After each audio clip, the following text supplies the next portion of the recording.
നമസ്കാരം. Media vision വാർത്തകളിലേക്ക് സ്വാഗതം. വികസന മുരടിപ്പിനെതിരെയും ശബരിമല കൊള്ളയ്ക്കെതിരെയും ബിജെപി പേരാമ്പ്ര നിയോജക മണ്ഡലം കമ്മിറ്റിയുടെ നേതൃത്വത്തിൽ എംഎൽഎ ഓഫീസിലേക്ക് മാർച്ച് സംഘടിപ്പിച്ചു. ബിജെപി സംസ്ഥാന cell coordinator advocate V K Sajeevan ഉദ്ഘാടനം ചെയ്തു.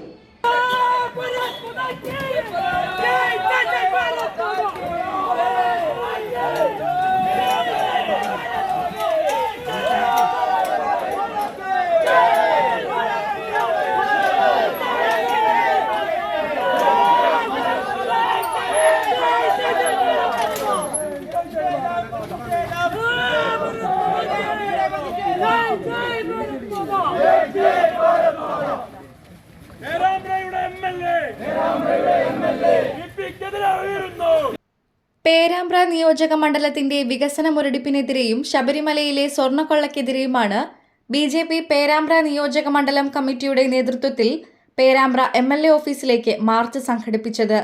പേരാമ്പ്ര സിവിൽ സ്റ്റേഷന് സമീപത്തു നിന്നും ആരംഭിച്ച മാർച്ച് എംഎൽഎ ഓഫീസിന് സമീപത്തെ റോഡിൽ ബാരിക്കേഡ് കെട്ടി പോലീസ് തടഞ്ഞു. ബിജെപി സംസ്ഥാന cell coordinator advocate V K Sajeevan ഉദ്ഘാടനം ചെയ്തു. അവരുടെ വാഗ്ദാനങ്ങൾ എത്രത്തോളം നടപ്പിലാക്കി എന്ന് ചോദ്യം ചെയ്തുകൊണ്ട് ഓരോ മണ്ഡലത്തിലെയും കാലാകാലങ്ങളായി നിലനിൽക്കുന്ന പ്രശ്നങ്ങൾ ഉൾപ്പെടെ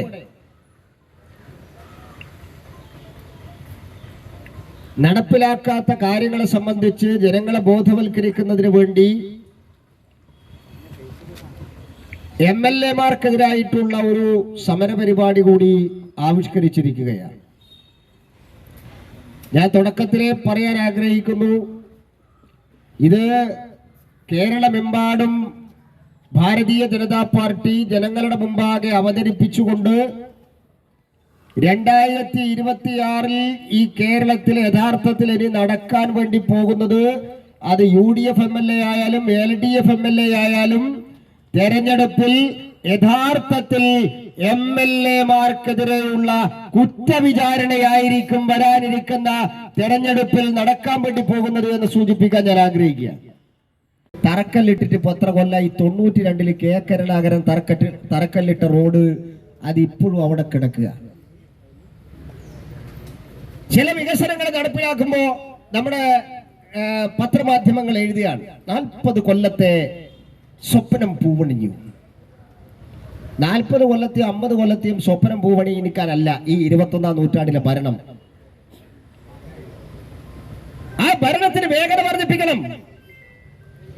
എന്താ സർക്കാർ ആശുപത്രിയിലെ സ്ഥിതി?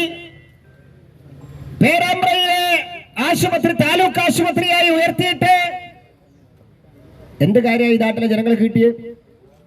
പണ്ടത്തെ PHCന്റെ അതേ സൗകര്യങ്ങളും അതേ സ്റ്റാഫിന്റെ പാറ്റേണും ഒക്കെയാണ് ഇപ്പോഴും പേരാമ്പ്ര താലൂക്ക് ആശുപത്രിയിൽ നിന്നാണ് ഞാൻ മനസ്സിലാക്കിയിട്ടുള്ളത്. ഞാൻ ചോദിക്കുന്നത്, കോടികൾ കൊടുക്കുകയല്ലേ കേന്ദ്ര ഗവൺമെന്റ്? അത് ഫലപ്രദമായിട്ട് വിനിയോഗിച്ച് സൗകര്യങ്ങൾ വർദ്ധിപ്പിച്ച് രോഗികൾക്ക് ആശ്വാസമേകേണ്ട പദ്ധതികൾ ആവിഷ്കരിക്കുന്നതിന് പകരം നിയോജകമണ്ഡലം പ്രസിഡന്റ് പ്രദീപൻ അരിക്കുളം അധ്യക്ഷത വഹിച്ചു. കെ രജീഷ്, രാകേഷ് തറമ്മൽ, ജയസുധ, ജുബിൻ ബാലകൃഷ്ണൻ, വിനു നാഗത്ത്, മധു പുഴയരികത്ത്, പ്രകാശൻ, മോഹനൻ ചാലിക്കര, നിഖിൽ പേരാമ്പ്ര, ബിനീഷ് എടവരാട്, നിഖിൽ മോഹനൻ എന്നിവർ ആശംസകൾ അർപ്പിച്ചു സംസാരിച്ചു. ആ വീട്ടിന്റെ മുന്നിലൂടെ പ്രതി എത്ര ദിവസം ആ വീട്ടിന്റെ മുന്നിലൂടെ വിലസി നടന്നു. BJP ആ വിഷയത്തിൽ, ആ കുടുംബത്തിൽ സന്ദർശനം നടത്തി ആ വിഷയത്തിൽ ഏറ്റെടുത്തതിന് ശേഷമല്ലേ പേരിനെങ്കിലും വിനോദ രാഷ്ട്രീയ എന്ന സാഹചര്യം ഉണ്ടായത്. ആ സംഭവത്തിൽ ഉന്നതതല അന്വേഷണം വേണമെന്ന് ആവശ്യപ്പെട്ടുകൊണ്ട് തുടർ പ്രക്ഷോഭവുമായി ഭാരതീയ ജനതാ പാർട്ടി ഇനിയും മുന്നോട്ട് പോകും എന്ന കാര്യത്തിൽ സംശയം വേണ്ട. മനു DK സ്വാഗതം പറഞ്ഞ മാർച്ചിന് പ്രകാശൻ നന്ദി പറഞ്ഞു. News bureau, media vision, Perambra.